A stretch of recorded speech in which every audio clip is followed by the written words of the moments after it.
Ekitongole kya Rotary Club kya Bushenyi kikwatanise n'ababodaboda omu Bushenyi batandikireho ehuriro ey'okurwanisa za butandwa aha nguuto na munonga aha nguuto ya St Kagwa. Tufaho munonga abantu amagara g'abantu so nikyo turiyo kati tukora zebra crossing. Enguuto ya St Kagwa nimwe aha nguuto omu tawuni ya Bushenyi ez'okukizayo kugira butandu kandi abantu nyamwingi baferirwe amagara gabo. Abo kuba institution area environment egeroho side ko ari isomero kandi abana binyi bamba crossinga kandi n'urukundo kugira ngo kafundo omusize turebere gutekaho zebra crossing kikuyambaho omukusevinga amagara g'abantu abantu mu community.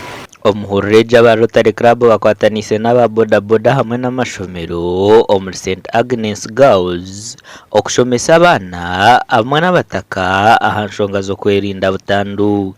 N'abataka club, they are also interactors because there are some people who do things that do not need to be put across or put out to the world.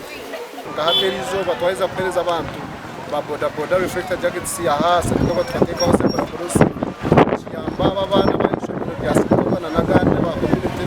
Omwaka ogw'ekitongole kya Rotary Club amaani mingi kigatira hakuuma eby'obuhangwa okurwanisa butandu hamwe n'ebyamagara. Ishomero aba Rotary Club yitu ishomero yoreka abantu abana bato kugira bakora kuyamba community. Abataka hamwe n'ababodaboda basime ekigombe kya Rotary Club ekya Bushenyi ahabwo kubayamba kurwanisa za butandu. Hata mwateroze para crossing ugafuna kufutandikira nokito twandushaba mwateroze para crossing twenda ha Abana b'isomero no barkoko ababodaboda mbatomeraho abantu n'abamotoka ato kisanga motoka ziri ibiri ne overtakinga etomera ntayi yayo. Polisi negira ngo kiri kureta butandu nyingi omuri St Kagwa n'oruguuto kufunda hamwe n'abantu okuvugisa ekimama. Gashakwa Abraham Muganzi.